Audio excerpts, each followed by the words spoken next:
په فرهنګي چارو کې د ننګرهار د مخکینی والي سلیم خان کندوزي سلاکار د افغانستان د ملي راډیو تلویزیون د هنري او ادبي خبرونو چلونکي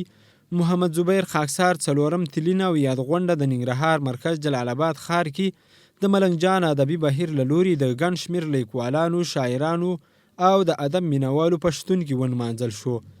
ختیځ کې د خبريالانو خوندیتوب کمیټې مشر شیرشاه همدرد وایي محمد زبير خاکسار اوږده کلونه د افغانستان د هنر او فرهنګ خدمت ته ملا تړلې وه او د یو ژمن فرهنګي شخصیت په توګه یې په ډیرو لویو غونډو کې د ویندوی لپاره د سولې او امن پیغامونه ورکول. زبير خاکسار د ننګرهار شور او د نازه څیره وه، هغه څوک چې همیشه به د خلکو په شونډو باندې مسکان اچوله. په داسې یو ناروغه ټولنه کې، یو دردمنه ټولنه کې، خفه ټولنه کې د دغسې شخصیتونو موجودیت ډېر اړین و، ځکه چې د همیشه خلکو ته خوښي ورکوله. نو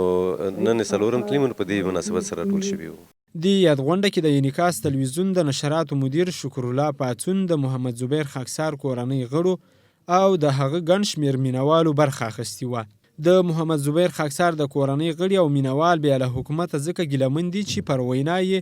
د 4 کلونو کې د هغه په یاد هیڅ نه دي ترسره کړي او د هغه د وژل کېدو په توري د نیول شویو کسانو په اړوند دوی ته هیڅ دقیق معلومات نه دي ورکړل شوي. د خاکسار د قتل سره سم زموږ د کورنۍ غړي په دې نامه چې موږ دې وړو او دې سبا د قضیې د روښانولو لپاره بعضې پوښتنې دې څخه کېږي. د هماغه ورځ څخه وړل شوي تر اوسه پورې په زندان کې په سر وړي چې تر اوسه پورې موږ ته د هغه د جرم د اثبات کېدو په دې باندې هیڅ څه نه دي وړاندې کړي چې دا یو ډول ستونزه موږ ته او زموږ کورنۍ ته پیدا کړې ده. نو هیله مو دا ده که چېرته همدغه اشخاص چې تاسو دلته په زندان کې دي دوی دا کار کړي، زموږ قناعت د حاصل کړي، زموږ کورنۍ د په جریان کې واچول شي تر څو دغه راوړل شوې ستونزه چې زموږ د کورنیو ترمنځ ده دا حل شي. هغه څوک چې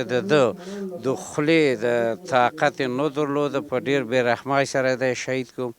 دا باید په یاد ولرو چې د شهید خاکسار په مړه کېدو یا شهید کېدو باندې د افکار له منځه نه ځي. هغه خاطرې چې د ننګرهار خلک یې لري، د شهادت که شخصا دی نشته ده ولې افکار یې شته دی. محمد زبير خاکسار له نن څخه 4 کاله وړاندې د جلال آباد ښار سرخرود ولسوالۍ کې له یوې میلمستیا نه کور ته په لاره و چې د خرکارانو په کلي کې ناپېژاندو وسلوالو په ډز وواژه او جسد یې په جلال آباد ښار مقام خان هدیره کې خاورو ته وسپارل شو.